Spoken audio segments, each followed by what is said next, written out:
ashes to ashes. Dust to dust.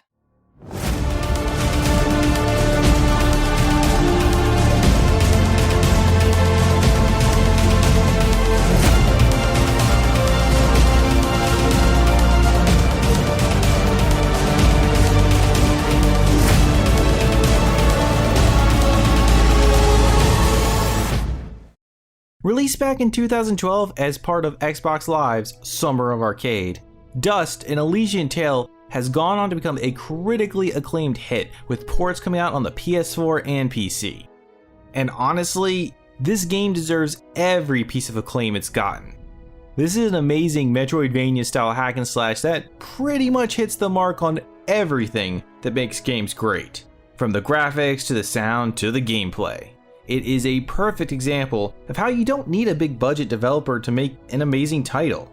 But that being said, I wouldn't call it perfect either, though it comes really close.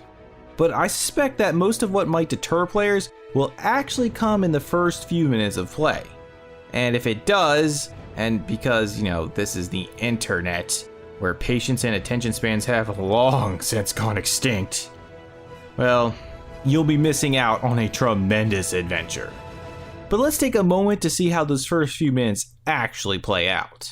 Now, everything actually starts pretty strong, with a cool interactive opening narration that really pulls you in, only to cut to an opening with our hero first waking up and being hit with a number of tropes. Like him having amnesia, thus not knowing who he is. Now, I'm not hating, I enjoyed the story in this game. It's just, don't we already have a furry who's all about the whole lost memory thing? Shadow the Hedgehog. Why does that name haunt me? It's the only thing I can remember. Yeah, plus we also get a mythical talking sword that just kinda shows up and will clearly be acting as our guide. Kinda feel like I've been here before. Well, at least there's no annoying flying psych. Oh, god damn it! Is this really what I should expect from this game? No, of course not. But again, with all those Steam sales and Humble Bundles filling up our gaming repertoire, it's pretty easy to see how some might jump ship way too fast. But doing so would be a waste, as Dust is actually really clever and manages to take these elements or tropes and really make them work. Without spoiling anything, I just gotta say that where they go with Dust's true identity is actually pretty neat, and I can honestly say I've never seen it done that way before. Shyamalan would be proud. Also, I think we all need to just stand up and give Dust a round of applause. Everyone, clap with me. Because in my opinion, they made the best flying little sidekick character in gaming history. Fidget. Are you listening, Nintendo? Not only is she legitimately funny with all her fourth wall breaking jokes, she's also, and just stick with me here for a moment, actually useful. I know, crazy, right? Maybe I can help. If you press the super ballistic fidget action button of power, I'll perform an attack so spectacularly awesome that it'll produce emotions you didn't even know existed. Please contain yourselves as I demonstrate.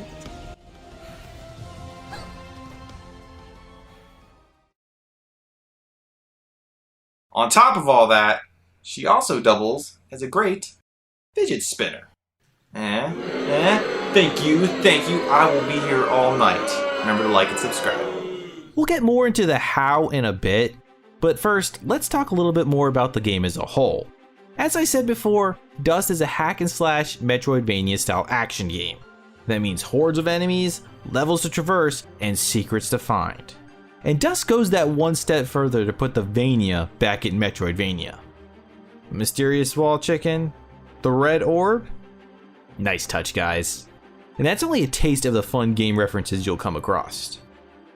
I've been expecting you, stranger. Truly a game for gamers, by gamers. And it is a blast searching high and low for all these secrets and references, because there's just so much eye candy to see from top to bottom. This game is beautiful. The hand-painted backgrounds really bring the world to life, and there is just so much detail.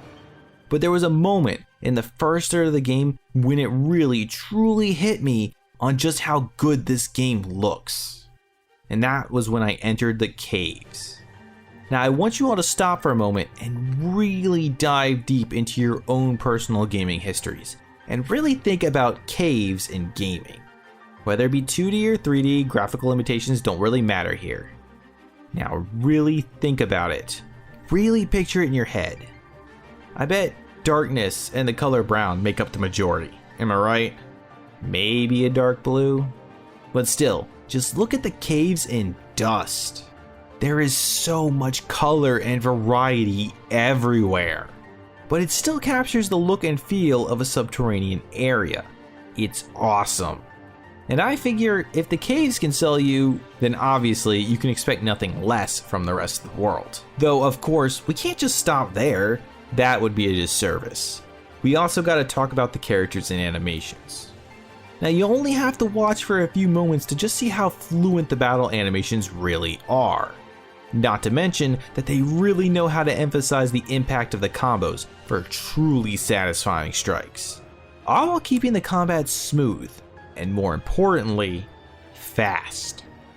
Outside of combat, you'll primarily see characters walking around or chatting in dialogue scenes. Though an interesting point of note here is the way the characters kinda pop off the background, which actually kinda reminds me a lot of older cartoons where you can see the separation between the moving objects and the background. Though not nearly as obvious here, and not at all during the fast-paced action. I only bring it up because the characters actually remind me of classic cartoons like The Secret of Nim or Disney's Robin Hood, but with a little bit more anime flair thrown in there for good measure. And this is an especially important distinction to make, because like many, and I am completely guilty of this too, when I first saw this, yeah, my mind immediately went to, oh god, furries. But again, an unfair judgment to be sure. I think that the internet, especially with Google searches set to unsafe, have tainted the idea of anthropomorphic animal characters in this day and age with some more than unsettling imagery. I think we all remember what happened when I searched Sonic OCs back in the Freedom Planet review. But regardless, like many of the timeless, fluffy, and scaly characters that made up our childhoods, the characters in Dust are just brimming with personality and charm. And none of that weird stuff. No. Get it off screen. Just get it off screen. I don't want to have to add a mature content warning to this video. Right. Regardless, I think that you all know what I mean when I say personality and charm. And it's really the voice actors that help bring them to life. The voice acting in this title is solid. Hi there, Maddie. Nice to meet you. Alright then. But it just needs to be said that the voice actors alone, despite their many talents, don't deserve all the credit for making this game sound great. The music in this game is tremendous. It is one of the main reasons I am so glad I subscribed to IndieBox. That way I can get a physical copy of the soundtrack. Man, it's good. And just for transparency's sake, not sponsored by IndieBox. Though, any of you guys are watching, just saying, I got 2 whole views with your name on it. Regardless, however you decide to do it, you just gotta check this out. I've got the Bandcamp link down in the description below, because these tunes are worth checking out. They really match the atmosphere of the game and work well across the board. I really wish I was more of a music buff so I could do these tracks justice in describing them. But I'm not. So you'll just have to check it out for yourself. Or just keep your ears subtly tuned to the sweet sounds you hear behind my voice. And if you somehow manage to tune me out, well, I understand. It's truly tracks like these that make setting up the audio for these videos a true pleasure. Though I'd have to say that the finest pleasure of all here has to be the gameplay. The gameplay in Dust can be divided into two parts, the exploration/puzzle side and the combat. Now the puzzle exploration side of things is pretty standard for the genre. You travel across a sprawling map on your way to different objectives, and along the way you'll find treasures and other goodies both on and off the beaten path, many of which you can't access right away, staying locked until you acquire the right ability to bypass whatever obstacle is in your way, making backtracking both rewarding and somewhat of a must if you want to find everything or complete certain side quests. Also worth noting, this is one of those times when Fidget breaks the mold by being useful, since her sixth sense will trigger whenever you enter a new area on the map, signaling that there is treasure in the vicinity, which also gets conveniently marked on your map for said backtracking. But now, while we're on the subject of Fidget and breaking the mold, where Dust really breaks the mold of most Metroidvania style games absolutely has to be in the combat, the game's real bread and butter. You see, in most games like Metroid or Castlevania, combat is often a bit slower paced, putting an emphasis on tactics and platforming. Dust, while not being devoid of tactics, prefers to keep things fast paced and flashy, definitely leaning more towards the beat 'em up genre here. And it's a nice twist. Whether you're using a controller or keyboard and mouse, the combat is silky smooth and action packed, and above all else, satisfying. Really, if you can't find the fun in slamming a giant killer bee off the side of the cliff into a horde of zombies, well, I don't think we can be friends. And who doesn't love racking up ridiculous combos as you rampage through hordes of monsters, zombies, or whatever stands in your way? Plus, on top of that, the game actually rewards you for longer combos and chains without taking damage, with experience bonuses no less. Nice! Gotta love a game that incentivizes getting more skilled at said game. And believe it or not, Fidget helps out here too.